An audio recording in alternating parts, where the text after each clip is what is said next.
127వ అధ్యాయం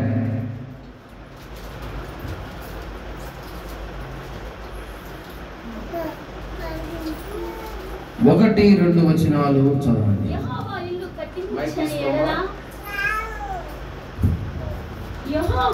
యెహోవా ఇల్లు కట్టించని ఎడల దాని కట్టేవారి ప్రయాసము వ్యర్థమే. యెహోవా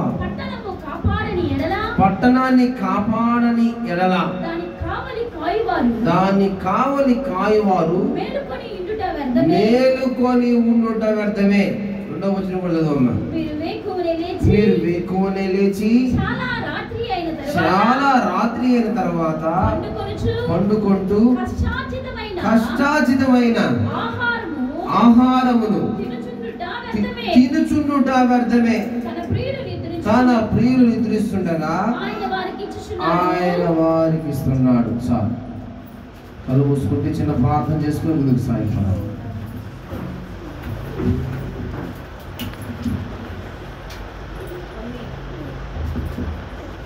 పరిశుద్ధుడవు, సర్వశక్తిమంతుడవు, సర్వోన్నతుడవు నాయన, సకల ఆశీర్వాదములకు కారకుడు నాయన. ఇదిగో ఈ గృహముతో మీరేం మాట్లాడుతున్నారో, ఇదిగో నాయన ఏమి చెప్పాలనుకుంటున్నారో, నీ ఉద్దేశాలు ఏమై ఉన్నాయో ఆ మాటలే చెప్పడానికి నీ కృప దయచేయండి. ఇదిగో నాయన ఎమేలును తిరుపతమ్మను ఇద్దరును జత చేసి వాళ్ళకి ఇచ్చిన బిడ్డలను బట్టి నీకు వందనాలు స్తోత్రాలు చెల్లించుకుంటున్నాను. కోడలను బట్టి, అల్లును బట్టి, కూతుర్ను బట్టి నీకు వందనాలు స్తోత్రాలు. ఇచ్చిన మనవరాలను బట్టి నీకు వందనాలు, మనవళ్ళను బట్టి నీకు వందనాలు స్తోత్రాలు. ఇదిగో ఈ కుటుంబాన్ని మీరు దీవించారు, ఆశీర్వదించారు. ఒక గృహాన్ని నిర్మించుకోవడానికి మీరు చూపించిన కృపకాయ నీకు వందనాలు స్తోత్రాలు చెల్లించుకుంటున్నాను. ఇదిగో ఈ మంచి లేని వాడిని నన్ను కూడా మీరు నిలబెట్టుకొని కొన్ని మాటలు నీ బిడ్డలతో పంచుకోవడానికి మీరు ఇష్టపడిన రీతిని బట్టి నీకు వందనాలు స్తోత్రాలు. ఇదిగో స్తబ్దమైన మా హృదయాలు ఎదురిస్తూ సరిచేస్తూ మీరు మాతో మాట్లాడండి దేవా. అంత మాత్రమే కాదు, బలహీనుని ఉన్నారు, నన్ను బలపరచండి. నీ శక్తి చేత, నీ ఆత్మ చేత నింపమని, ప్రార్థన ఆలకించమని, నీ పాలేరునని మర్చిపోబాకమని ప్రభువు యేసుక్రీస్తు వారి నామమున అడిగి వేడుకుంటున్నాను తండ్రి, ఆమేన్.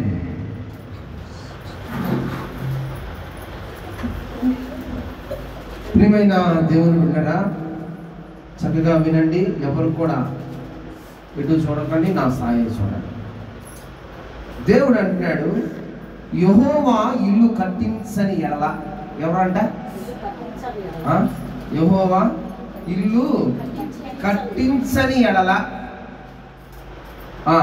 దాన్ని కట్టేవారి ప్రయాసం అంట వ్యర్థమే. తర్వాత యెహోవా పట్టణాన్ని కాపాడకపోతే దాన్ని కావలి కాసేవారు మేలుకొని ఉండడము వ్యర్థమే. తర్వాత 2వ వచనం అంటాడు, మీరు వేకువనే లేచి. అంటే వేకువని అంటే ఇప్పుడు చెప్పాలా? బాయ్ మాట్లాడబా. వేకువనే లేచి అంటే ఎప్పుడు? నా తెల్లారుజామున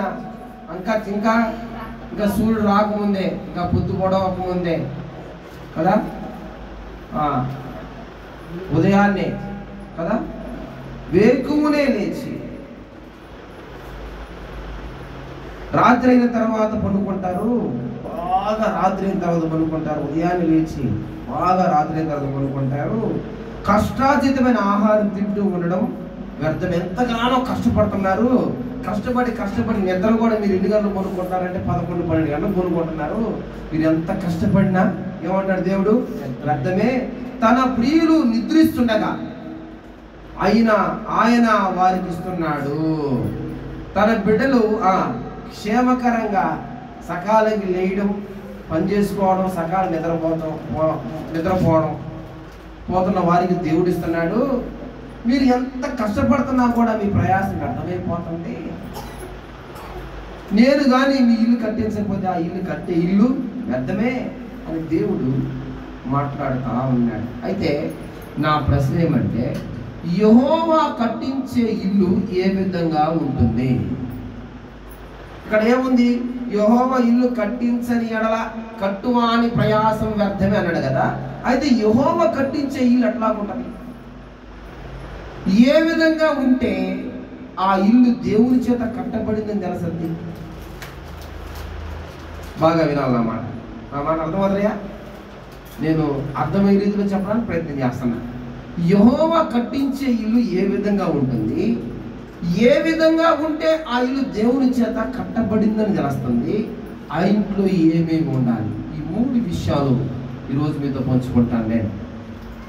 మత్తయి సువార్త 7వ అధ్యాయం 24 నుంచి 27 వరకు చదవండి. మత్తయి సువార్త. ఈయన మాటలు విని వాటి చొప్పున చేయు ప్రతివాడును బండ మీద తన ఇల్లు కట్టుకొనిన బుద్ధిమంతుని పోలి ఉండెను. వాన కురిసెను, వరదలు వచ్చెను, గాలి విసిరి ఆ ఇంటి మీద కొట్టెను గాని దాని పునాది బండ మీద వేయబడిను గనుక అది పడలేదు.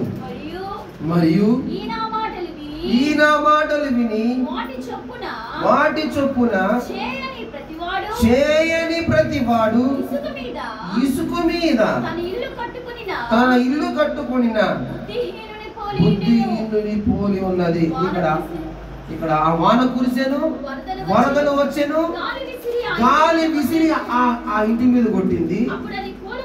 అది అప్పుడు కూలబడెను, దాని పాటు గొప్పదని చెప్పాను. ఇక్కడ దేవుడు 2 ఇల్లు చూపిస్తున్నాడు. ఏమి ఇల్లు అంట? ఒకటి ఏమి ఇల్లు చెప్పాలా? బండ మీద కట్టిన ఇల్లు. రెండవది ఇసుక మీద కట్టిన ఇల్లు. 2 ఇల్లు ఉన్నాయి. 2 మనుషుల చేత నిర్మించినవి. ఏంది? మనుషులు కాకుండా ఎవరు కడతారు? జంతువులు వచ్చి కడతాయి ఇల్లు కాదు కదా. ఎవరు కడతారు? మనుషులే కడతారు. ఇటుక మీద కట్టే ఇల్లు, బండ మీద కట్టే ఇల్లు మనుషులే కడతారు. తర్వాత ఇసుక మీద కట్టే ఇల్లు కూడా మనుషులే కడతారు. అయితే అంట వాన కురిసింది, వరదలు వచ్చాయి, తుఫాను గాలి వీచగా ఆ ఇంటి మీద కొట్టగా పునాది అంటే బండ మీద వేయబడిన ఇల్లు అదేమో స్థిరంగా ఉంది, ఇసుక మీద కట్టబడిన ఇల్లు కూలిపోయింది అని రాయబడింది. దాని పాటు గొప్పది. ఈ మాట పట్టుకోవాలి. ఏదంట? దాని పాటు గొప్పది. ఏం తప్ప పాటు గొప్పది అంట. పాటు చాలా గొప్పది అంటే ఇల్లు లేనప్పటి పరిస్థితి కంటే బాగా వినాలి. ఇల్లు కట్టుకొని పడిపోయిన పరిస్థితి బహు భయంకరమైనది అని అర్థం. ఏది పాటు గొప్పదంటే ఇల్లు లేకపోయి ఎండకి ఎండి వానకు తడిసి చిన్న గుడిసెలో ఉండడం కంటే ఇల్లు ఇసుక మీద కట్టుకున్న తర్వాత ఆ ఇల్లు గాలి కురిసి వాన కురిసి అది దాని మీద కొట్టగా అది పడిపోయిందని రాయబడింది కదా. దాని పాటు చాలా గొప్పదంటే ఇంత ముందున్న లేని పరిస్థితి కంటే ఇప్పుడు పరిస్థితి భయంకరమైనది అని. ఈ లోకంలో కట్టుకునే గృహాలు స్ట్రాంగ్గా ఉండాలి, అవి బండ మీద కట్టబడాలి. మానవుని జీవితం ఈ లోకంలో గృహానికి నమూనా. ఏంది మానవుని జీవితం? చెప్పాలి. మానవుని జీవితం కూడా, మన జీవితం కూడా ఎలాంటిది? ఈ లోకంలో గృహం లాంటిదే, గృహానికి నమూనా. నీ జీవితానికి పునాది ఉండాలి. ఈ పునాది చాలా గట్టిగా ఉండాలి. ఈ లోకంలో గృహం ఏ విధంగా బండ మీద కట్టుకుంటామో జీవితం అనే గృహము కూడా రాయి మీద బండ మీద కట్టబడాలి. దేని మీద కట్టబడాలి మన జీవితాలు? చాలా మంది ఈ రాయిని నిషేధించారు. ఇప్పటికీ కూడా అనేక మంది ఈ రాయిని నిషేధిస్తానే ఉన్నారు. నా మాటలు వినాలి. అది ఇప్పుడు తనకు మూల రాయిగా అయింది. ఏందా రాయి? చెప్పాలా?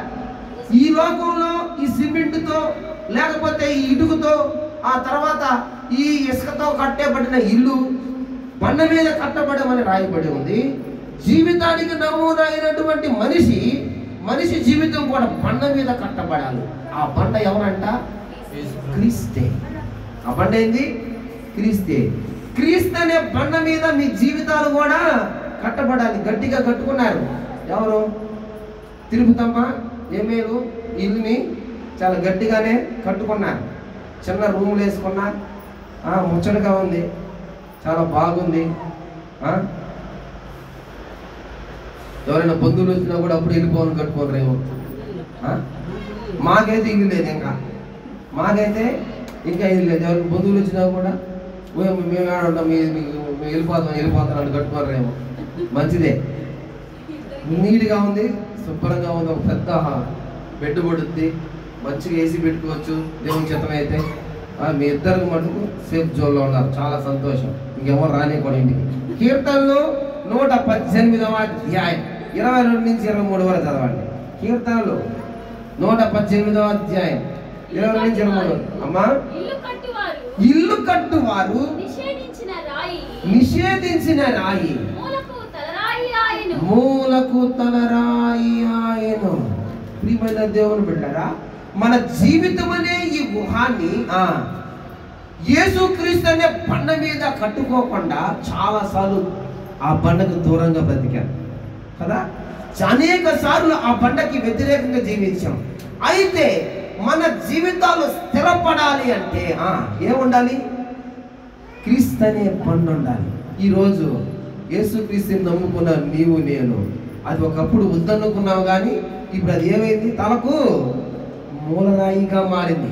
అందుకనే అపోస్తుల కార్యం 4వ అధ్యాయం, నా మాట వినాలి. అపోస్తుల కార్యం 4వ అధ్యాయం 11వ వచనం చదవండి. మీరు తృణీకరించిన రాయి ఆయనే, ఆ రాయి మూలకు తలరాయి. ఏ రాయి అంట? రాయి మూలకు తలరాయి.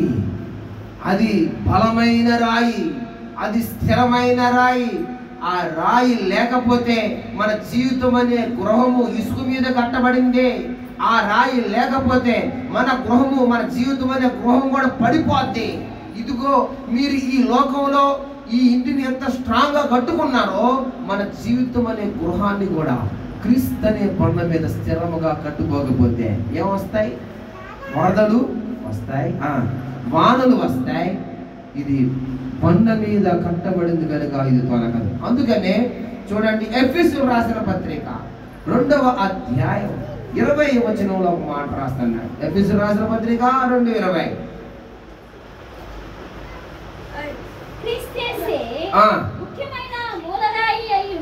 క్రీస్తేసే ముఖ్యమైన మూలరాయి అయి ఉండగా అపోస్తులను ప్రవక్తలను వేసిన పునాది మీద మీరు కట్టబడి ఉన్నారు. ప్రతి కట్టడమును ఆయనలో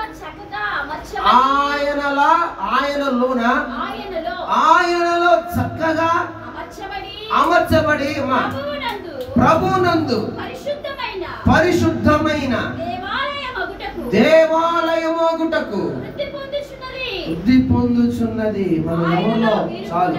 మనం ఎవరిలో కట్టబడాలంట? ఎవరిలో కట్టబడాలంట? క్రీస్తులో. క్రీస్తు అనే బండలో మనం ఏం చేయాలా? కట్టబడాలి. క్రీస్తు అనే బండ మీద కట్టబడాలా? క్రీస్తులో కట్టబడాలి. కట్టబడినప్పుడు ఇదిగో స్థిరము కలిగి ఉంటాం. ఇదిగో నేను ఒక మాట చెప్పనా, ఈ ఇంటికి ఒక పీరియడ్ ఉంటుంది, ఉండదా? కొంతకాలమే.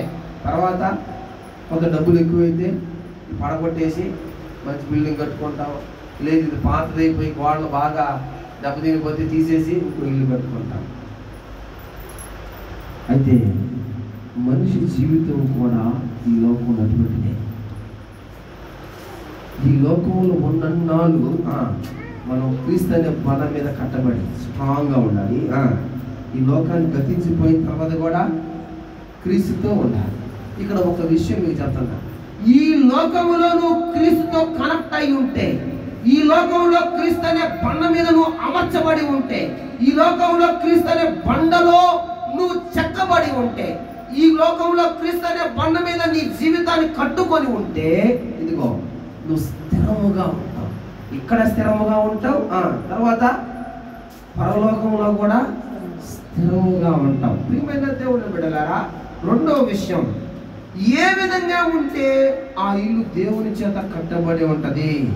ఏ విధంగా ఉంటే ఆ ఇల్లు దేవుని చేత కట్టబడి ఉంటది. నెంబర్ 1 అపోస్తుల కార్యం 1వ అధ్యాయం 14వ వచనం. చక్కగా కొద్దిమంది అయినా చక్కగా వినండి, నేను ఒక 15 నిమిషాలు ముగిస్తాను. వీరితో కూడా కొందరు స్త్రీలను యేసు తల్లి అయిన మరియయు ఆయన సహోదరులను ఏక మనసుతో ఎడతెగగా ప్రార్థన. బాగా వినాల, చూడండి చూడండి. తిరుపతమ్మ, ఇదిగో నీవు నీ భర్త ఏక మనసుతో ప్రార్థించే వారిగా ఉండాలి. నూతనమైన గృహం కట్టుకుంటే సరిపోదు, నేను కరాఖండితంగా చెప్తున్నా. ఎలా ప్రార్థించాలా మీరిద్దరు? ఏక మనసుతో ప్రార్థించాలి. ఏ ప్రార్థించమంటే ఆయన ఎప్పుడు వస్తుందో తెలియదు అంటవా? నీ గృహంలో ఏక మనసుతో మీరు ప్రార్థించువారై, ఏక మనసుతో మీరు దేవుణ్ణి ఆరాధించువారై, ఏక మనసుతో ఆయన కలుసుకునే వారై ఉండాలి. ప్రియమైన దేవుని బిడ్డలారా,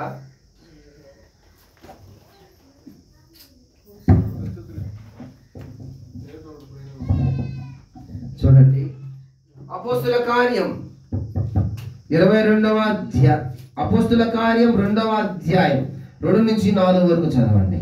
అపోస్తుల కార్యం బలమైన గాలి వంటి యొక్క ధ్వని ఆకాశము నుండి అకస్మాత్తుగా వారు కూర్చుండి ఉన్న ఇల్లంతయు నిండెను. మరియు అగ్ని జ్వాలల వంటి నాలుకలు విభాగింపబడినట్టుగా వారికి కనబడి వారిలో ఒక్కొక్కరి మీద వ్రాలగా అందరూ పరిశుద్ధాత్మతో నిండిన వారై ఆ ఆత్మ వారికి వాక్శక్తి అనుగ్రహించిన కొలది అన్య భాషలతో మాట్లాడసాగిరి. ప్రియమైన దేవుని బిడ్డలారా, మీరు ఎప్పుడైతే అన్యోన్యముగా నీవు నీ భర్త ప్రార్థిస్తారో దేవుని ఆత్మ మీతో ఉంటది. దేవుని ఆత్మ చేత నింపబడాల, ఏకముగా కూడి ప్రార్థించాలా. రెండో మాట చూడండి, పరిచర్య చేయువారై ఉండాల.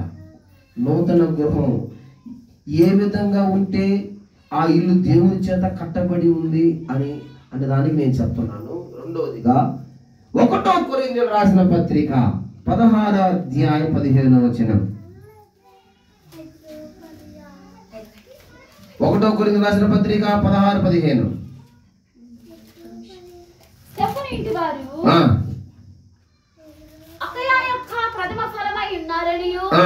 వారి పరిశుద్ధులకు పరిచర్య చేయుటకు తమను తాము అప్పగించుకొని ఉన్నారనియు మీకు తెలియను.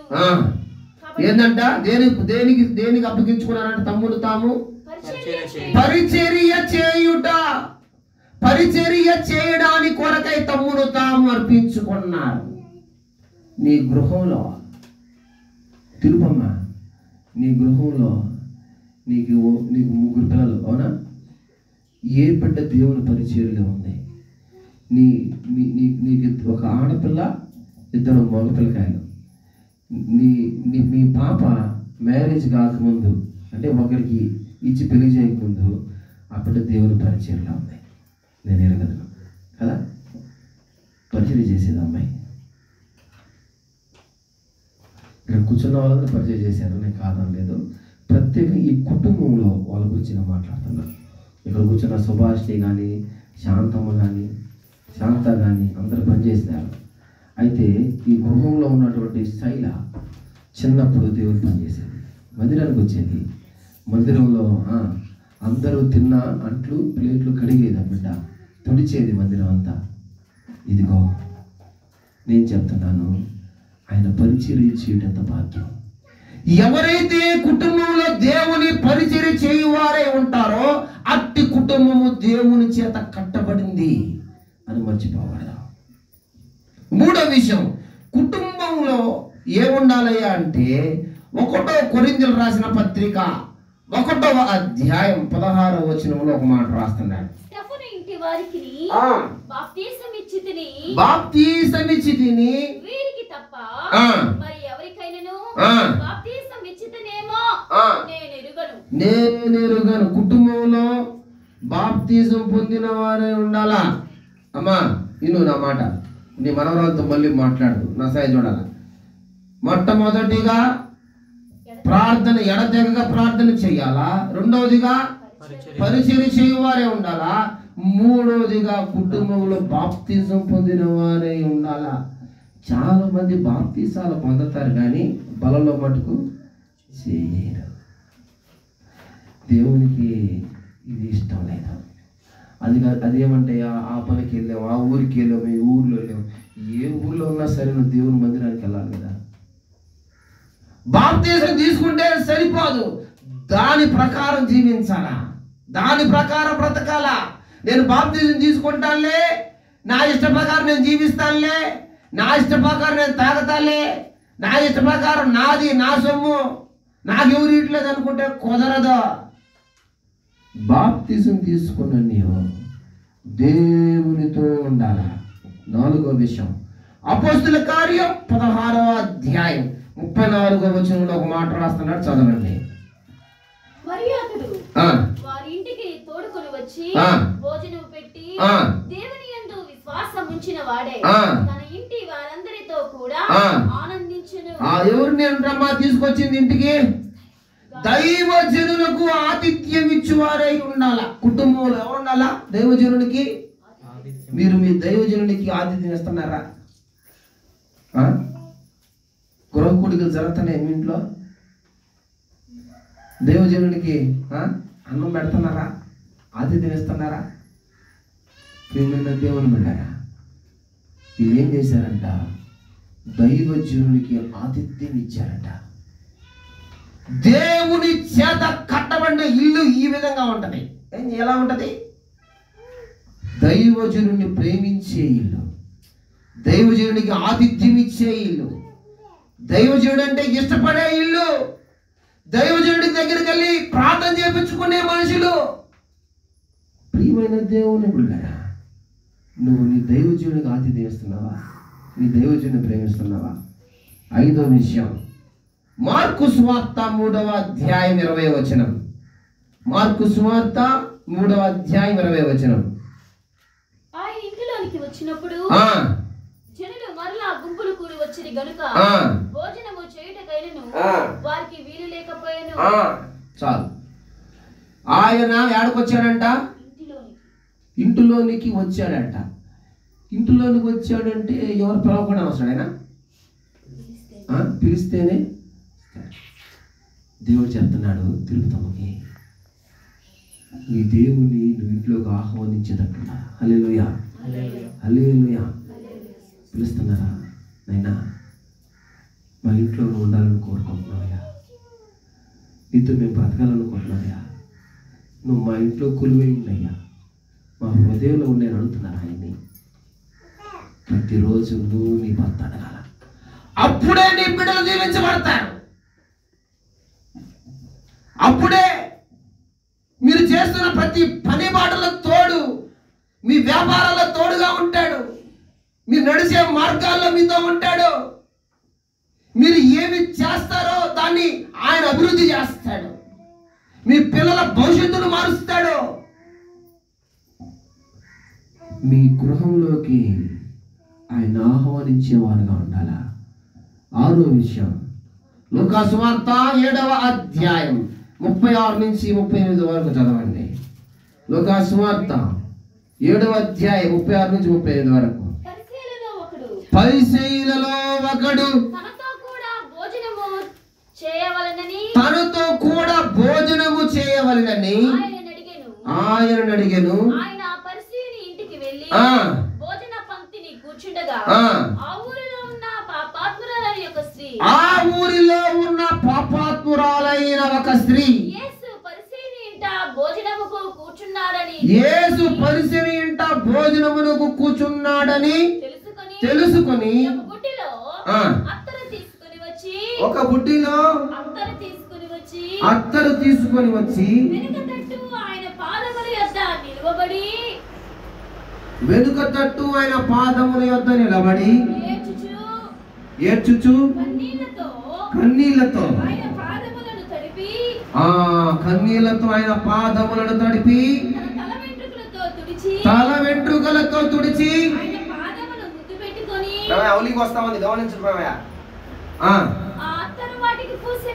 అత్తరు వాటికి పూసెను పూసెను.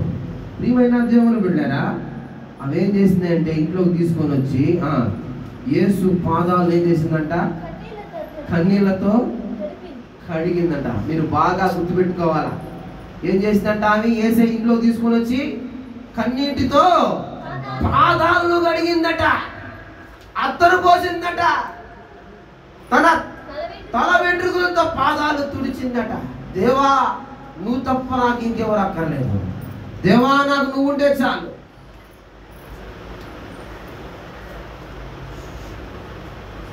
దేవా, నాకు నువ్వు ఉంటే చాలు, నువ్వుంటే నాకు చాలే అని